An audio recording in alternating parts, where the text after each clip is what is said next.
Hello বন্ধুরা, আশা করছি তোমরা প্রত্যেকেই ঠিক আছো এখন। আর তোমরা যারা ফেজ 13-এর পরীক্ষা দিয়েছো, যে অবস্টাকলস ফেস করেছো, আশা করছি সেগুলোর জন্য অনেকটাই দুঃখিত, চিন্তিত। তো আমি একজন অ্যাসপিরেন্ট, আমি এসএসসি ফেজ 13 এক্সাম দিয়েছি।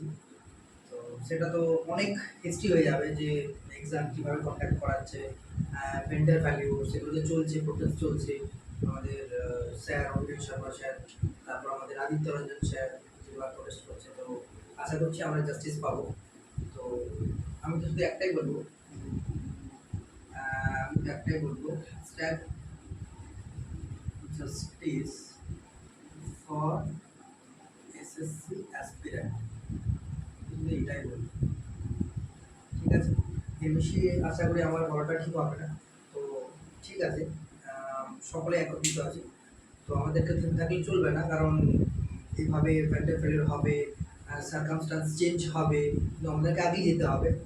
তো আজকে দেখো সেশনে যে মোস্ট ইম্পর্টেন্ট 5টা প্রশ্ন, তার মধ্যে প্রথম প্রশ্ন কি বলছেন দেখো। ঠিক আছে, তো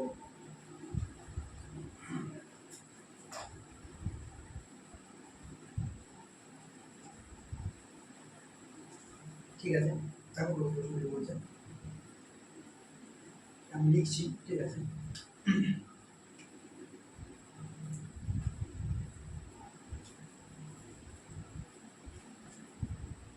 ওয়ান কি বলছেন, a person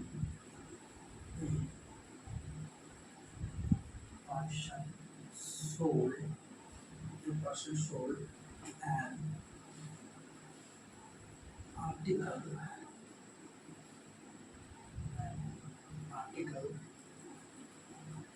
at a loss of 7%. ঠিক আছে, 7%. Had he had he sold it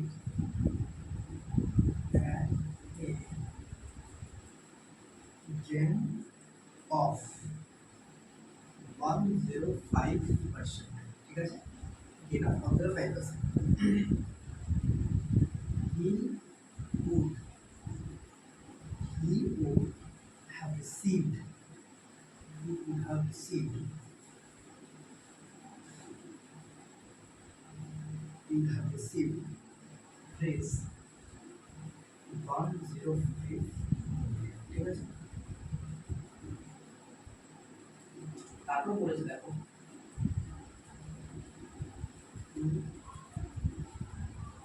gain 11%,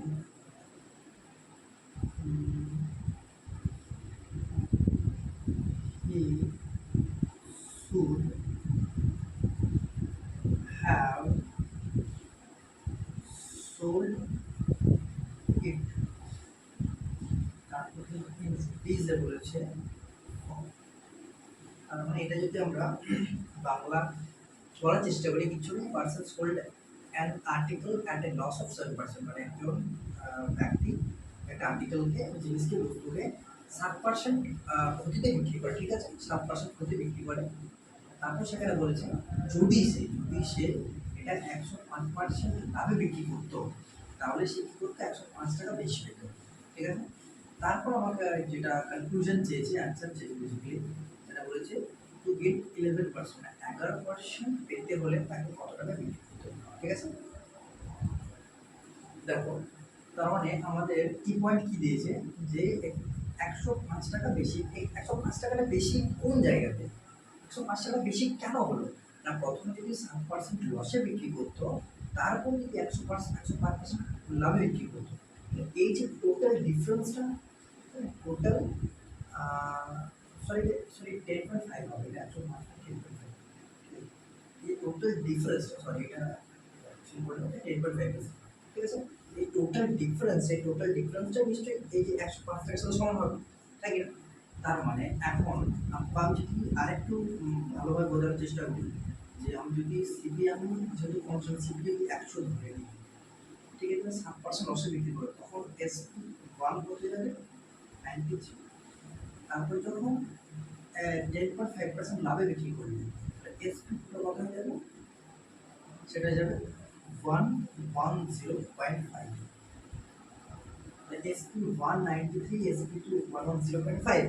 এই ডিফারেন্সটাই না বলেছে আমাকে 105 টাকা, তাই না? 105 টাকা এই ডিফারেন্সটা বলে আগে। তার মানে কি বলেছে, অর্থাৎ 110.5 মাইনাস 93, এই যে টোটাল ডিফারেন্সটা এটা বলেছে 105। ঠিক আছে, এটা কত হয়ে যাবে? এটা হয়ে যাবে 17.5 টু 105। তাহলে হয়ে যাবে এক বেশি ভ্যালু কত হচ্ছে 105 বা 17.5, তাই না? এটা এক্সট্রা পেয়ে গেলাম। এবার আমরা কত বলে চাই?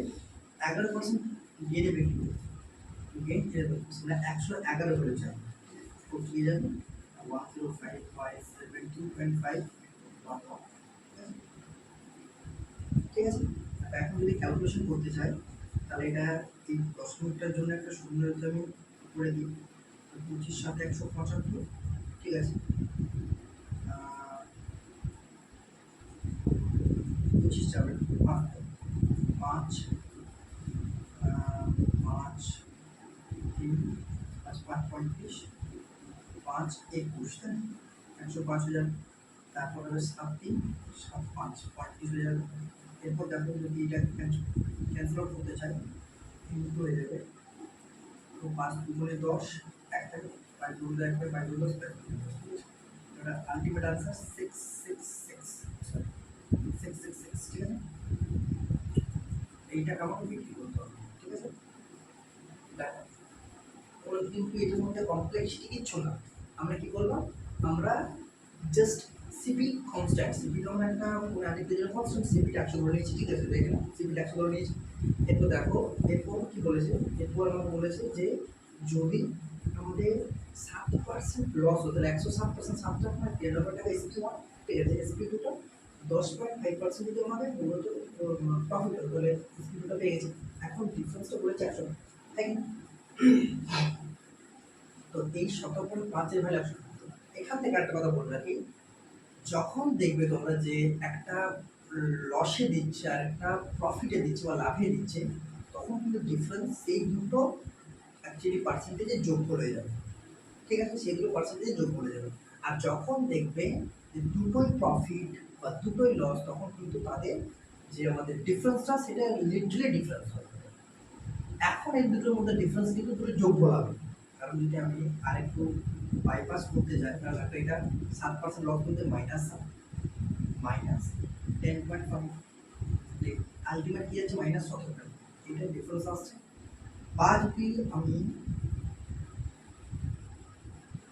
প্রফিট টাকা ধরে করতে চাই, আমি লস টাকা ধরে করলাম, তাহলে 10.5 মাইনাস অফ মাইনাস, কারণ এখানে 7টা মাইনাস অফ ইন্ডিকেট করতে 7% লস, তাই না?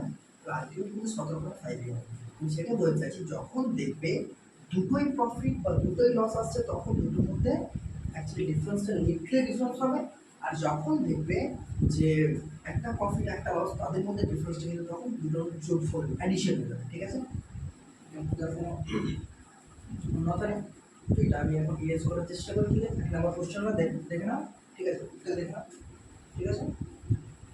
এবার দেখো সেকেন্ড কোশ্চেন, ঠিক আছে।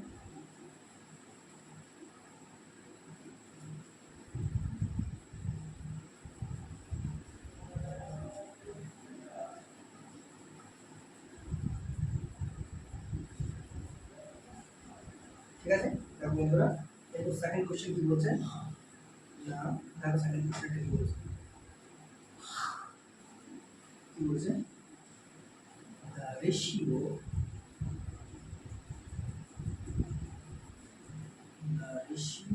of the ratio of numbers, the ratio of numbers of boys to girls, the ratio of number of boys to girls is 4:5, ঠিক আছে, 4:5 বলে দিয়েছি।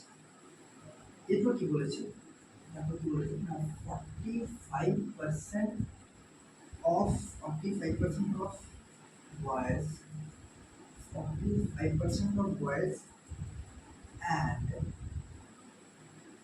30% of girls. 30% of girls passed in an examination. Yes, passed in an examination. In an exam, I mean, sorry, in an exam. ठीक है ठीक है if some of passed, if some of passed, if some of passed boys and failed girls, ठीक है failed girls, failed girls are 212, are 212. That's it. What is the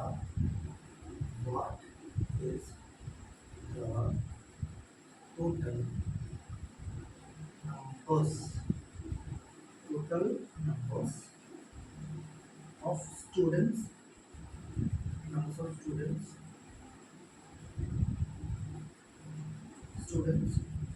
in school?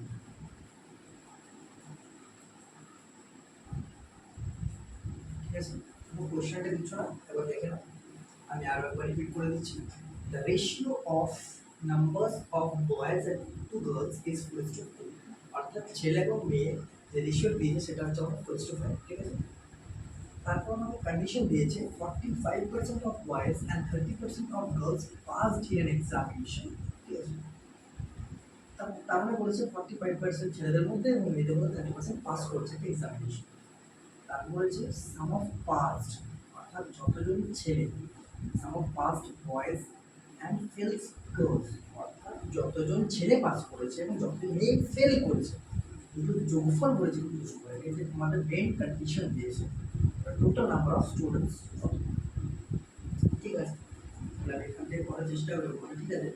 তারপর কি বলেছে, কি বলেছে, আমি 4:5 অর্থাৎ বয়েজ ইজ টু গার্লস আমাকে দিয়েছি, হ্যাঁ আমাকে 4:5 দিয়েছে। আমি কি করলাম, রেশিওগুলোকে 100 দ্বারা গুণ করলাম, এখানে পেলাম 400 রেশিও 500। প্রত্যেকটা রেশিওকে আমি গুণ করতে পারি, থাকে ভাগ করতে পারি, সুবিধা নেই। এখন কি বলেছে না, আমাকে আলটিমেট কি বের করতে হবে, আমাকে টোটাল নাম্বার অফ স্টুডেন্টস বের করতে হবে। কন্ডিশন কি দিয়েছে, মেন কন্ডিশন, আমাকে সবসময় ফোকাস করতে হবে যে মেন কন্ডিশনটা কি দিয়েছে, ঠিক আছে। মেন কন্ডিশন এখানে কি দিয়েছে, এখানে মেন কন্ডিশন দিয়েছে যে sum of passed boys and failed girls, ঠিক আছে। তাহলে কতজন পাস করছে ছেলেদের মধ্যে, না 45% অফ বয়েজ পাসড, ঠিক আছে। পাসড বয়েজ হবে, এখানে লিখলাম পাসড বয়েজ কি হবে, অ্যাকচুয়ালি আমাদের বয়েজ টোটাল 400, 45% পাস করছে, ঠিক আছে, 400 আর ফেলড গার্লস, এবার দেখ এখানে টিপসটা, এখানে 30% যেটা বলেছে সেটা কিন্তু বলেছে 30% of girls passed in an exam, আমরা 30% যে মেয়েরা তারা পাস করেছে, তাহলে টোটাল মেয়েদের মধ্যে ফেল করছে কতজন, 70%। আমি ফেলড গার্লসই চাই, টোটাল মেয়েদের মধ্যে সংখ্যা হলো 500, 500 ইন্টু 70% ফেল করেছে, ঠিক আছে, তাই কিনা, সেটা 350, তাই কিনা। টোটাল পাস বয়েজ 180, ঠিক আছে, আর ফেলড গার্লস সেটা দাঁড়িয়ে গেল 350। এখন এই দুটো যোগফলে আমার বলা হয়েছিল 212, তাই না। তার মানে এগুলো কিন্তু রেশিও দেওয়া হয়েছে, এগুলো কিন্তু রেশিওগুলো আমি আর ফোর রেশিওগুলো কিন্তু লিখে দিচ্ছি। তার মানে টোটাল এখন 350 প্লাস 180 ইকুয়ালস টু 212, তাই না। তার মানে এখানে দেখো 530, ঠিক আছে, 530 ইকুয়ালস টু 212। এখান থেকে যদি করতে যাই, তারপরে এখান থেকে করতে যাই 1 ইকুয়ালস টু 212/530, এটা বলতে পারি 530। এবার দেখো টোটাল নাম্বার অফ স্টুডেন্টস কত ছিল, 400 আর 500, আমি 4:5 ছিল, সেখান থেকে 100 গুণ করে সেগুলোকে আমি 400 500 করেছিলাম। টোটাল নাম্বার অফ স্টুডেন্টস আমি কত ধরবো এখন 900। তার মানে এখন একের বেশি যদি এত হয় তাহলে 900 হিসেবে কত হয়ে যাবে না অ্যাকচুয়ালি 900 ইনটু 212/5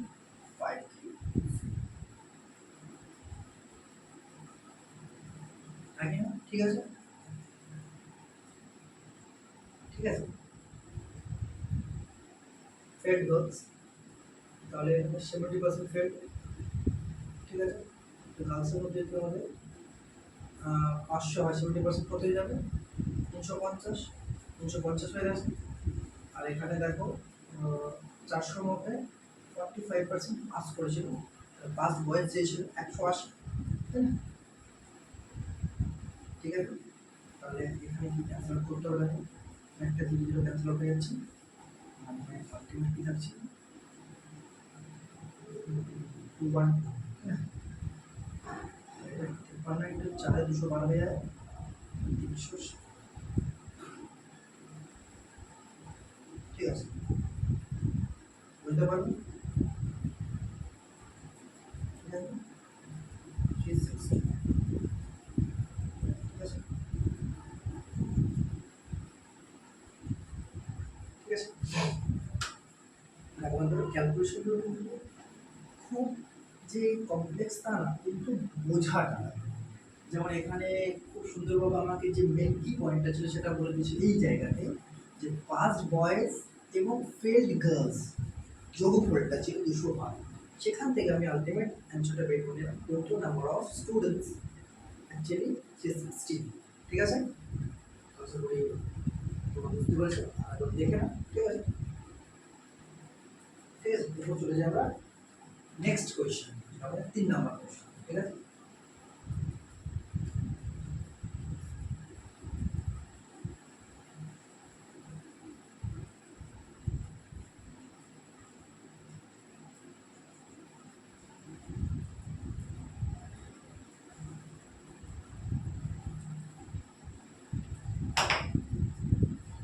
দেখো আমার 3 নম্বর প্রশ্ন কি বলছে, দেখো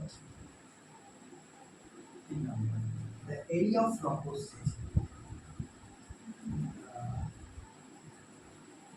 area of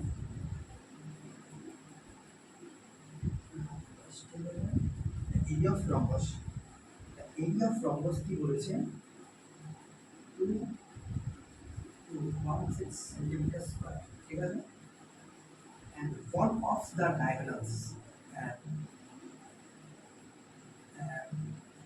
one of the diagonals, and one of the diagonals, one of the diagonals is 18 centimeter, 18 centimeter, ঠিক আছে। Find the perimeter of the rhombus, find the perimeter of the rhombus, ঠিক আছে। এটা বোঝার কোনো আশা করছি অসুবিধা হবে না, কারণ আমাকে জাস্ট মাত্র 4টা সেন্টেন্স আছে, তো ওটা ছোট তাই 4টা মনে হচ্ছে, এটা অ্যাকচুয়ালি দুটো সেন্টেন্সই কভার হয়ে যেত। যাই হোক, কি বলেছে, the area of rhombus 216 cm square, তাই না? দেখো কি বলতে চেয়েছেন, the area of rhombus 216 cm square, ঠিক আছে। and one of the diagonals, মানে অ্যাকচুয়ালি ক্ষেত্রফল বলেছে 216 সেমি স্কোয়ার, তার অ্যাকচুয়ালি যেহেতু চতুর্ভুজাকার দুটো ডায়াগোনাল থাকবে, তার মধ্যে একটা ডায়াগোনাল বলেছে আমাকে 18 সেন্টিমিটার, তবে অ্যাকচুয়ালি প্যারিমিটার বের করতে হচ্ছে অলমোস্ট, ঠিক আছে। এরপর কি করতে হবে, এরপর আমাকে কি বের করতে হবে, কি প্যারিমিটার বের করতে হবে, কম বের করতে হবে, ঠিক আছে। প্যারিমিটারের জন্য সব থেকে যেটা মোস্ট ইম্পর্টেন্ট অ্যাকচুয়ালি আমাদেরকে বের করতে হবে, যেটা মোস্ট ইম্পর্টেন্ট কাজ যদি বলি আমরা পারফর্ম, সেটা হচ্ছে আমাদেরকে বাহুটা বের করতে হবে। তো বাহুটা বের করার জন্য আবার আমাকে কি ডায়াগোনাল বের করতে হবে, কারণ আমি বলে দিই, আমি আগে যে ফর্মুলাগুলো হয় সেগুলো আমি করতে করি, ঠিক আছে, ইনকালকেট করার চেষ্টা করছি। দেখো কি বলেছি না, area of rhombus, area of rhombus কি হয়, half into d d1, half into d1 যেখানে D1 for first diagram, D2 for second diagram. ঠিক আছে, তাহলে কি বললাম, এরিয়া অফ রম্বস, ভালো করে রাখো, area of rhombus equals to হচ্ছে half into D1 into D2, যেখানে D1 equals to first diagram, D2 equals to second diagram. হয়ে গেল, ডায়াগ্রাম থেকে আমরা পেয়ে গেলাম। এরপর আমার যখন বাহু বের করতে হবে না, সাইড হচ্ছে সাইড অফ রম্বস। ঠিক আছে, সাইড অফ রম্বস কি বলেছে না, আমার কি জানি না, side of rhombus equals to তোমার side equals to root over D1 square plus D2 square by এইটুকু এইটুকু। তো এখানে দেখো আমাদের রিকোয়ারমেন্ট কি, আমাদের প্রথম কথা আমি কি বলবো যে প্যারিমিটার, যেটা প্যারিমিটার তো আমরা জানি, প্যারিমিটার ইকুয়ালস টু কি হয়ে যাবে না, perimeter equals to 4 into side. কারণ রম্বস না, রম্বস চারটা বাহু তো দৈর্ঘ্য সমান, আর প্যারিমিটার অ্যাকচুয়ালি পরিসীমা, মানে অ্যাকচুয়ালি চারটার যোগফল 4 ইনটু সাইড। সাইড পেয়ে গেলে আমি সেখান থেকে 4 গুণ করে আমি প্যারিমিটার পেয়ে যাবো। তো সাইড বের করার জন্য আমাদের যেটা কম্পোনেন্ট দরকার সেটা হচ্ছে D1 আর D2, তাই না? আমাদের আবার D1 জানা আছে, 18 সেন্টিমিটার দিয়েছে আমাদের D2 বের করতে হবে। এবার D2 বের করার জন্য আমাকে কি বের করতে হবে না, D2 বের করার জন্য আমাকে দেখো, আমাকে কারণ হাফ ইন্টু D2 এরিয়া হয়, তাহলে এখন তো এরিয়া আমাকে দেওয়া হয়েছে 216। আমি একটু বোঝার চেষ্টা করি জায়গাটার জন্য। তো দেখো এখানে কি বলেছে,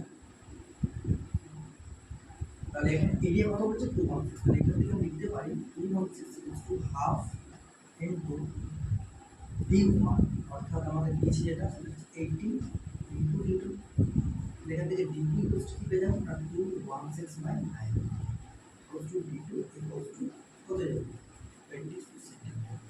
D2 ইকুয়ালস টু 24 সেন্টিমিটার পেয়ে গেছি আমরা। ঠিক আছে, D2 পেয়ে গেছি, এরপর D2 পেয়ে গেছি। এরপর আমাদের যে প্রথমটা বলতে হয় সেটা কি না, আমাদেরকে সাইড বের করতে হবে। আবার সাইড ইকুয়ালস টু আমরা জানি যে side equals to half into root over D1 square plus D2 square, একই না? এখান থেকে দেখো half into root over D1 বলতে আমরা কি পেয়েছি না 18 স্কয়ার প্লাস D2 বলতে কি পাচ্ছি 24 স্কয়ার। ঠিক আছে, এটা সাইড পেয়ে যাবো আমরা। দেখো এখন কি করা যায়, হাফ ইন্টু এটা 324 প্লাস 576, ঠিক আছে, হাফ ইন্টু, এবার এখন এটা কত হয়ে যাচ্ছে 900 আমার হাফ ইন্টু 30, আন্ডার 900 30 লিখতে পারি আমরা, তাই না? তাই না? তাহলে তার মানে এটা হয়ে যাচ্ছে 15, এটা কি পেয়ে গেলাম, এটা আমরা সাইড পেয়ে গেছি, তাই না? সাইড পেয়ে গেছি, তাই না? সাইড পেয়ে গেছি। তাহলে প্যারিমিটার অফ রম্বস কি হবে না, প্যারিমিটার অফ রম্বস কি হয়ে যাবে না 4 into side equals two 4 into 15 equals to 60 centimetre. ঠিক আছে, ঠিক আছে, এটা আমাদের রেকর্ড আছে। ঠিক আছে, তোমরা দেখো না একবার।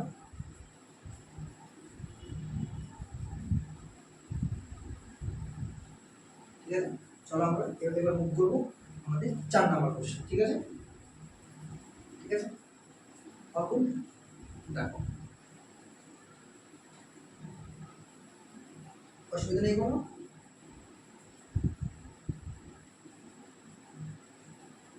এরপর চলে যাবো আমরা ফোর্থ কোশ্চেন।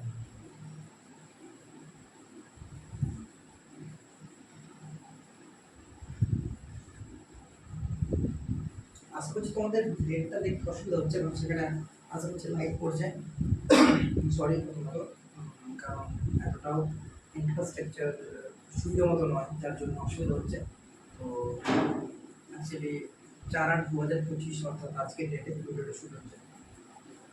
দেখো এবার 4 নম্বর কোশ্চেনটা কি বলছে,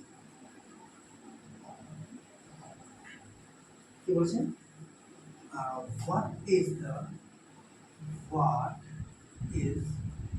the fourth proportional,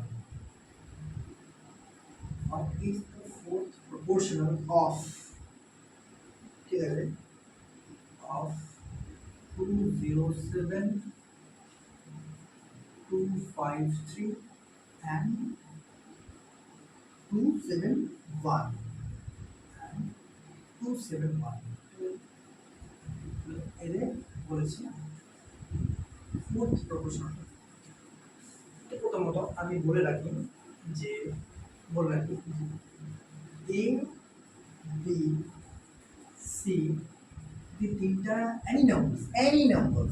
নাম্বারস এদের ফোর্থ প্রপোর্শনটা যদি আমরা এক্স ধরে নিই, ফোর্থ প্রপোর্শনকে আমরা এক্স ধরে নিই, এবিসি তিনটা আমাদের নাম্বার দিয়েছে যে কোনো, আর এক্স আমরা ফোর্থ প্রপোর্শন।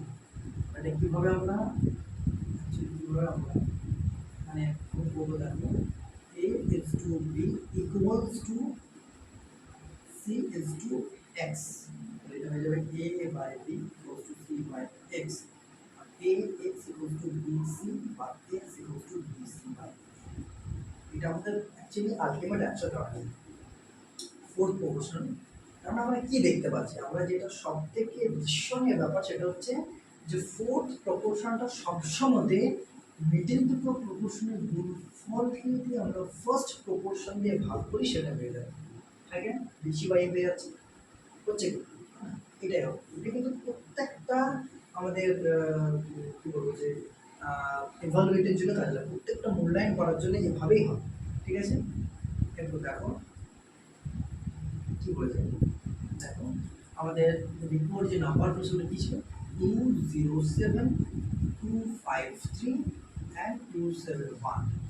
এখানে কোথাও না কোথাও দেখবে আমাদের যদি সিগুলো করতে চাই আমরা, তাহলে আমি যদি একবার রিরাইট করি is to 253 equals to 271 is to X, ultimately কি দাঁড়িয়ে যাবে 2 অ্যাকচুয়ালি এক্স ইকুয়ালস টু কি দাঁড়িয়ে যাবে 253 ইন্টু 271 ডিভাইডেড বাই 207। এটা দাঁড়াবে এখান আমরা এটা বলতে পারি, ঠিক আছে? আগে তো দেখো এখানে কিন্তু আমাদের যদি অ্যান্সারটা করার চেষ্টা করি অ্যাপ্রক্সিমেশন কাজে লাগবে। আমাদের এসএসসিতে কিন্তু এসএসসির একটা গুরুত্বপূর্ণ টপিক, এসএসসির গুরুত্বপূর্ণ টপিক হচ্ছে অ্যাপ্রক্সিমেশন, ঠিক আছে? অ্যাপ্রক্সিমেশন, ঠিক আছে? অ্যাপ্রক্সিমেশনটা কোথায় কাজে লাগবে, কীভাবে কাজে লাগবে সেটাই আমাদেরকে ধরতে হবে। দেখো এখানে কি বলেছে 253 ইন্টু 271/207। তো যদি আমরা এক কাজ করবো, আমরা দেখো নিচেরটা কিন্তু 7 2 9 মানে 9-এর মাল্টিপ্লি, হয় উপরে দুটো সংখ্যার মধ্যে যে কোনো একটাকে 9-এর মাল্টিপ্লি নিয়ে আসতে পারবো, ঠিক আছে? থাকে না? তো তার জন্য দেখো এখানে 5 দিয়ে 7 3 এ 10, এটা 7 2 9 এটা 10। তাহলে যদি আমি এক কাজ করতে পারি, এটাই অ্যাকচুয়ালি 252 করি ইন্টু 271 করি 207 করি, এবারে যদি ক্যালকুলেশন করি 9 2 18, 9 3 27, আর 9 2 18, 8 52, ঠিক আছে? এরপর অ্যাপ্রক্সিমেশন করে 23 23 অ্যাকচুয়ালি এই জায়গাতে হচ্ছে না, তাহলে আমরা সেকেন্ড যখন হচ্ছে না তখন সেকেন্ড যে টার্মটা আছে, সেকেন্ড যে আমাদের নাম্বারটা আছে সেটাকে অ্যাপ্রক্সিমেশন করার চেষ্টা করবো। দেখো এখানে 253 ইন্টু 270 ডিভাইডেড বাই 207, ঠিক আছে? মানে আমরা 271কে একদম অ্যাপ্রক্সিমেশন করে 270 নিয়ারেস্ট লিখতে পারি। এটা হচ্ছে ফর্মুলা, মানে ফর্মুলা সেন্স এটা বোঝার সুবিধার্থে যখন অপশন থাকবে সেই অপশন আমরা এলিমিনেট করতে পারবো, ঠিক আছে? এক্স ইকুয়ালস টু এখন দেখো 9 2 18, 9 3 27, 9 3 27 311, এবার 23 থেকে 23 2 থেকে 23 থেকে 23 মানে 23 থেকে 11 330, এটা আলটিমেট আছে।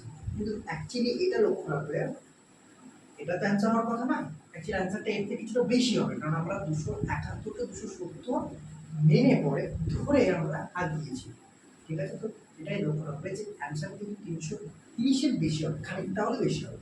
তো সেভাবে অপশনে এলিমিনেট করার পর অ্যান্সারটা দাঁড়ায়, ঠিক আছে? দেখে না, এরপর আমরা লাস্ট কোশ্চেন যাব। সরি বন্ধুরা, ফর ইউর ইনকনভিনিয়েন্স, শরীরটা একটু খারাপ আছে, ঠিক আছে? কোঅপারেট করো প্লিজ। একটু দেখো কি হয়েছে।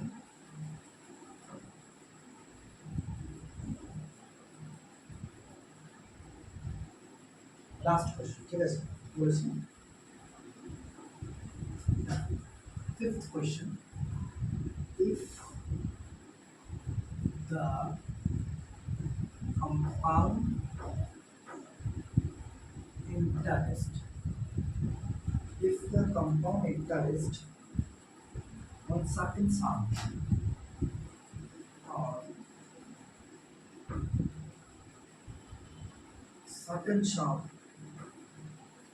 at 8% for 2 years, ঠিক আছে, is rupees 2080, ঠিক আছে। Find simple interest. Find the simple interest. Find simple interest on the same sum, on the same sum at the same rate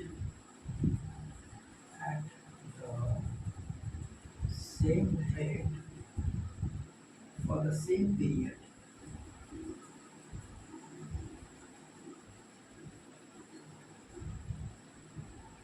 For the same period, ঠিক আছে।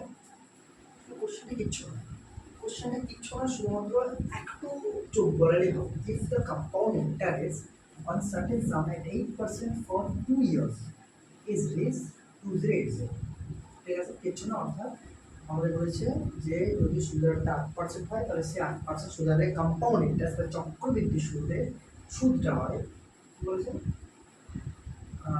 2080, 2080 টাকা।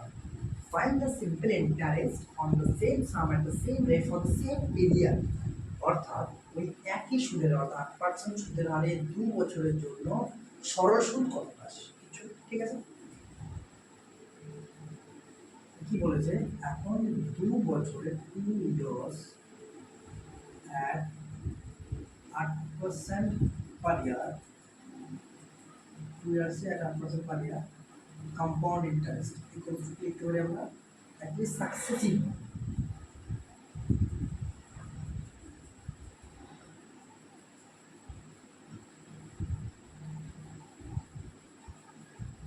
ঠিক আছে, successive, ঠিক আছে। সাকসেসিভলি হয় তো কীরকম না, এটা হয় X plus Y plus X Y by 100, বুঝতে পারলাম। তাহলে প্রথম বছর 8, দ্বিতীয় বছর 8, তারপর 8 ইন্টু 8 বাই 100, আলটিমেট 16.64% হয়ে যায় 2 বছরে 8% সুদ হয় চক্রবৃদ্ধি সুদ, ঠিক আছে।